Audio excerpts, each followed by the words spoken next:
Alleluia,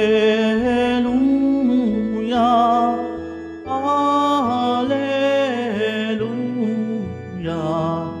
alleluia,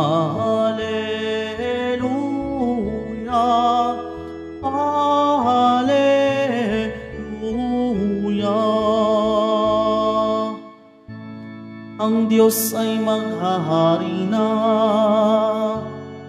talikdan ang tanang sala, manalig sa balita niya. Alleluia, alleluia, alleluia, alleluia.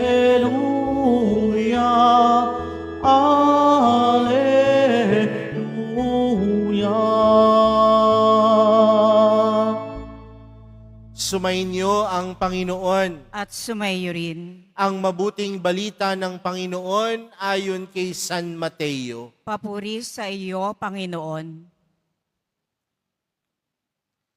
Noong panahong iyon, sinabi ni Jesus sa kaniyang mga apostol, "Humayo kayo at ipangaral ninyo na malapit nang maghari ang Diyos. Pagalingin ninyo ang mga may sakit at buhayin ang mga patay. Pagalingin ninyo ang mga ketongin at palayasin ang mga demonyo. Yamang tumanggap kayo ng walang bayad, magbigay naman kayo ng walang bayad.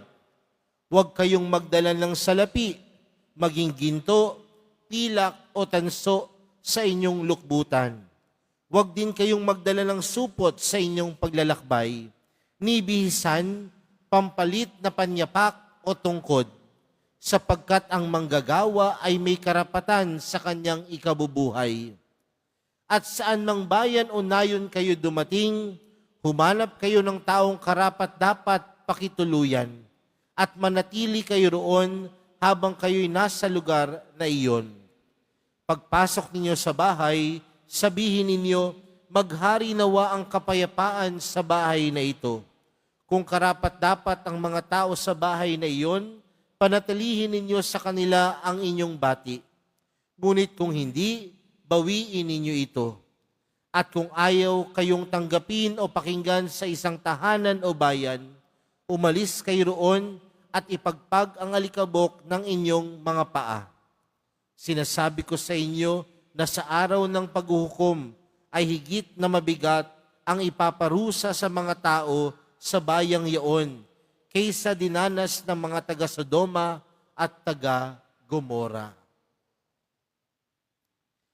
Mga kapatid, ang mabuting balita ng Panginoon. Pinupuri ka namin, Panginoong Heso Kristo. Magsiupo muna ang lahat. Magandang hapon po sa inyong lahat. Pwede bang batiin ng katabi ng magandang hapon?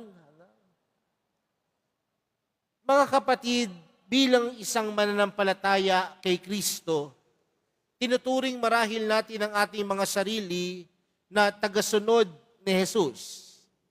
At kung tayo'y tagasunod ni Jesus, ating ginagaya o ating ginagawa ang kanyang mga turo at gawa sa ating buhay. Kaya nga sinusunod natin ang Panginoon, hindi lamang sa pananalita, bagkus hamon sa atin na ang pagsunod natin sa Panginoon nakikita sa ating pagkilos at paggawa. Sa ating ebanghelyong napakinggan, mga kapatid, sinabi ni Jesus sa kanyang mga apostol, "Humayo kayo at ipangaral ninyo na malapit na maghari ang Diyos." Mga kapatid, bilang mga apostol, bilang tagasunod ng Panginoon, alam natin ang naging tungkulin ng mga apostol. At ano po ang naging tungkulin nila? Samahan si Jesus. Samahan ang Panginoon sa lahat ng bagay na kanyang gagawin, sa lahat ng lugar na kanyang pupuntahan, kasunod-kasunod nila o kasunod-sunod sila ni Jesus. Pero tandaan din natin, mga kapatid, bago sila tawaging mga apostol, sila ay namumuhay ng simple. Ang iba sa kanila mangingisda. Ang iba sa kanila, may kanya-kanyang hanap buhay. Pero mula nang tinawag sila ng Panginoon, nagbago yung kanilang pananaw sa buhay. Nagbago yung kanilang buhay dahil buo nilang inalay ang kanilang sarili sa Diyos. Buo nilang inalay ang sarili kay Jesus. Mga kapatid, kung tayo'y mga alagad ni Jesus, handa ba tayong magbago para sa Kanya? Kung tunay tayong sumusunod sa mahal na pong Jesus Nazareno, handa nga ba talaga tayong magbago para sa Kanya? Alam niyo po, nakakatuwa po na dito po sa simbahan ng mahal na pong Jesus Nazareno, napakadami pong deboto. Tuwing araw ng Biyernes, di mahilugan ng karayom ang tao dito sa loob ng simbahan.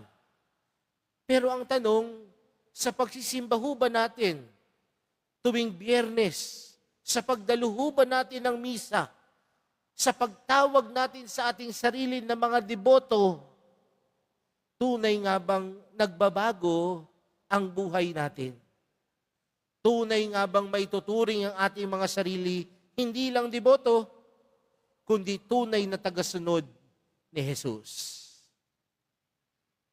Mga kapatid, ang mga alagad ng Panginoon, nung tinawag sila ng Panginoon, sinamahan nila si Jesus.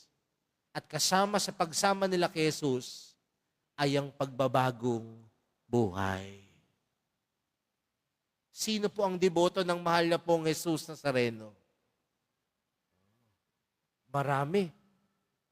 Tanungin ko po kayo, sa pagiging deboto po ba ninyo, tunay nga bang nagbago ang buhay?